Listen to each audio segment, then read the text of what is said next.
Grab your popcorn, kick back and relax, because it's time for some more Karnage.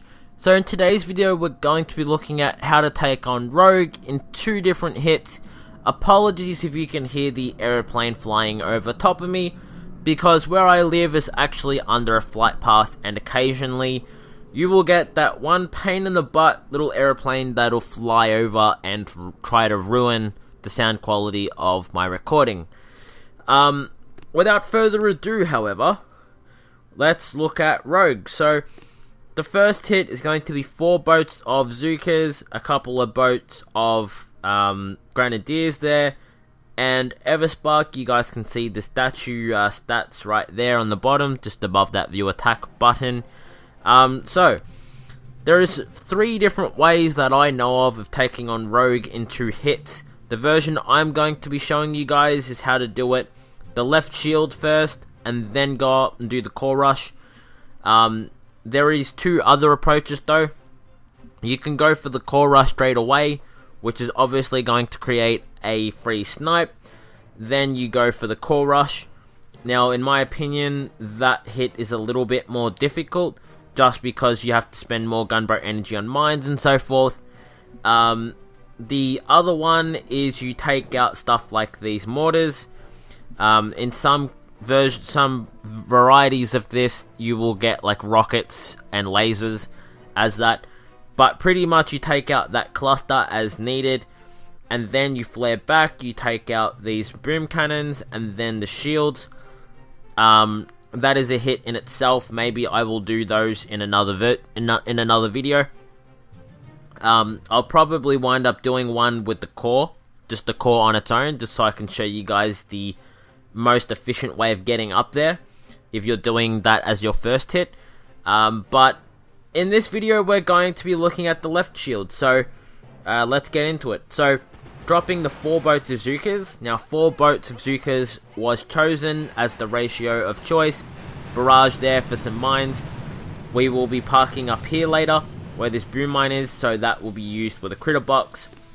Now, 4 boats of Zookas were used here because, one, there's not enough of them to spread too much, which is going to cause any sort of problems, because also the spot we choose to park would cause some issues in some cases for this, and we have to pick a spot that's going to be out of range of this machine gun.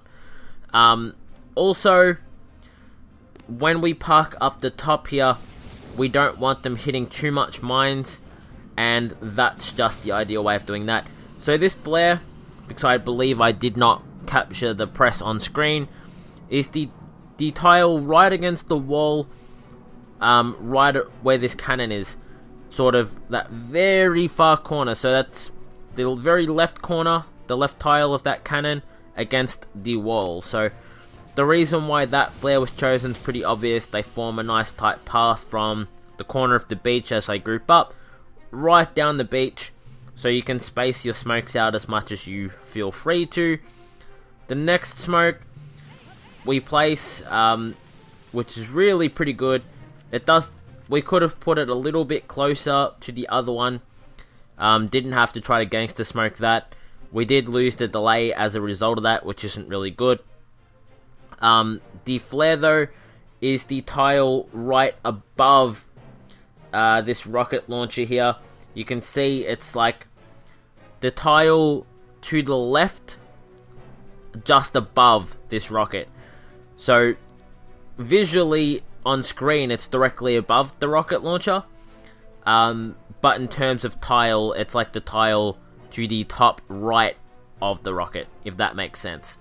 So that this smoke will dissipate. Now, he literally just pressed on the screen just then for the shocks, so that's like as late as you could possibly get it. I believe I captured the press on the screen just as it was being removed off it. Now, he actually shocked a little bit late, and he lost a couple of Zookas to that.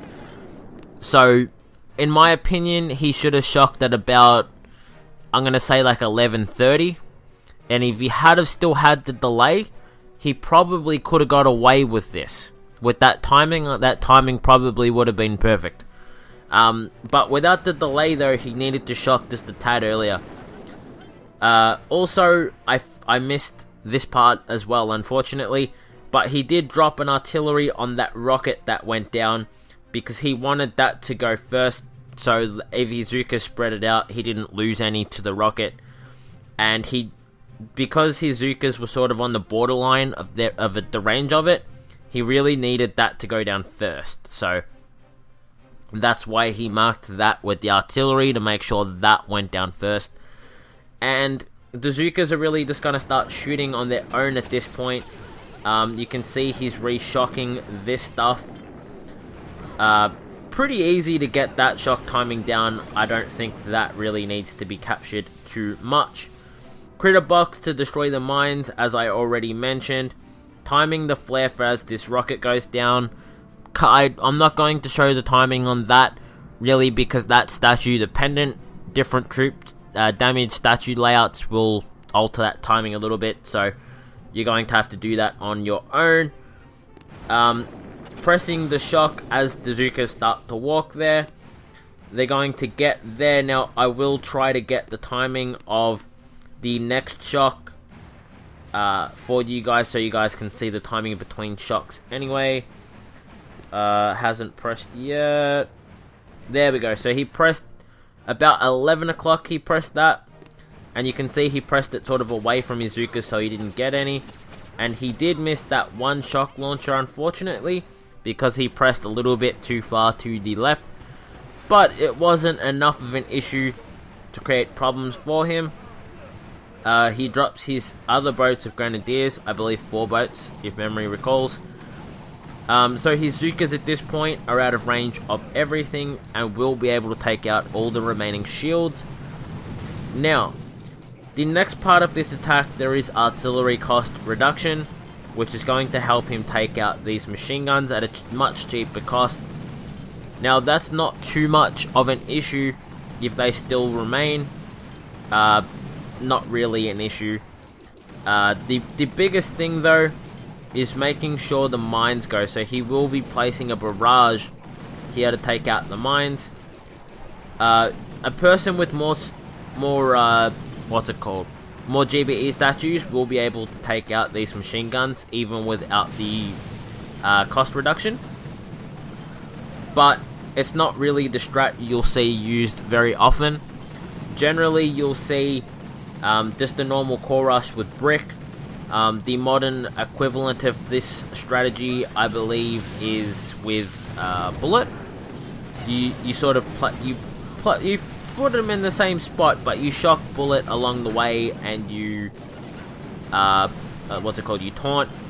There is a version with Everspark, because if you use Everspark, you can actually hack things like the rocket and stuff like that. And then you just shock the machine guns and you let your Zookas clear. That's another way. So there's a few different approaches, but this is how. So I think maybe I might cover the core rush in a few different videos. I'll show it in this particular video, so you guys can see the approach. But it's pretty easy at this point. Just because this one has the laser, and that's a bit different. I feel like you don't see lasers in every single layout of this. It's generally just machine guns, which doesn't necessarily make it harder, but it doesn't make it easier either. So this mine will have to go in the next attack. These mines here will have to go, which he does artillery, so they're gone. And yeah, that's pretty much an attack. So we will see some more power cells go down, but that's pretty much the attack. So nothing overly special in terms of timing or anything like that. More just knowing what to do and how to do it, really. So this one is all Zookas with Everspark. So this is the Everspark version. So the flares, you're not going to see anything overly spectacular in terms of flare placement. There wasn't really a tight walking path down the base. So you'll see, had these cells not went down, we wouldn't have been able to place that flare there. Had it not been there, like had there been cells there, we could have just flared above the cells. That would have done the same thing. You can see the flare does favour the right side of the middle. just a little bit. So if you're wondering about that, that's where the flare placement is. So the next one is there. It is a pretty good path, but of course if there were mines here, you would have to barrage and take out a lot. Now this flare here is right in the very corner above the rocket. That's important. This flare here was on the left tile of the boom cannon on the far right. Didn't capture that on screen, I believe. So that's just some extra smokes there, capturing a pretty good path along the base. Sorry, I'm like left for words here. So flaring up again, just because he can see that the spreading, the timing of his smokes wasn't as good as he may have liked it to be. But shocking. This one here is the most important shock because of the laser and everything like that. If you barrage and everything like that, which is generally how you're gonna take out the mines, you can't really control how Everspark is gonna hack necessarily. But you'll see that he just clears all the machine guns and stuff like that. So he's going to re-shock. And Everspark not playing the biggest role in this attack. He is dropping the hacks though, by the looks of it. So I don't think really, once you clear those initial machine guns, I don't think it's really the biggest issue. And one thing that it will do though, is when you're using Everspark apart from the free critters, is you can actually hack out things like these machine guns that are out of range of your Zookas and stuff of that nature. That's another really helpful use for Everspark. But you're seeing at this point that like there wasn't anything overly spectacular about the core finish. It's really just once you park in that top corner, you just drop a couple of shocks, let them clear naturally. They will take out the machine guns and everything down there. And you basically just press hack, flare up into the middle, shock again, let them clear, and boom. Like, that's it. There's not a whole lot else to it. And you just sort of hack as you can, and it'll create a free snipe directly above where that prototype thing was, the damage amp I believe it was. Pretty much all the machine guns from the back will be, and like this corner where you can see the sabotage wind up getting next to where that ice statue was. Apologies for not showing that statue sooner actually. But yeah, a lot of those buildings will be out of range of the back, so if you want to sit at the back you can. That's definitely an option. So this core had, I believe from memory, Rogue usually has like what, 24 million, 21 million thereabouts. With all the shields. Once you take out these four down here, it's obviously like 30% less, 33% less. But still very high in health. So as long as you nail those shocks and you get that passing down, Rogue isn't really that hard of an attack. Obviously takes a bit of practice to get perfect, but once you get that timing down of those shocks, pretty easy. I believe, did I not get the timing of those shocks? From memory, actually, I don't think I did. We'll go back, and I'll show the timing of those shocks. I don't think I showed that, which is not like me. Usually, I do show that. But we'll 4 times it just so we can get up the top for you guys. I don't want to waste any more of your time, so I think we can call it a video there. So, well, that's going to be pretty close to the timing. So I will try to show the one on this one first. So it's not going to be 6 o'clock. Let's see if we can see the press. There we go. So we've seen the press on the corner of that core. So that was the timing. So he's dropped this one at 9 o'clock, which means that one, yep, on that one on the machine gun was just pressed. So that was the timing. Slightly above 9 o'clock was when the press happened. Anyway, I hope you guys enjoyed the video. If you did, smack the thumbs up button, tell me what you thought in those comments down below, and I'll see you guys in the next one.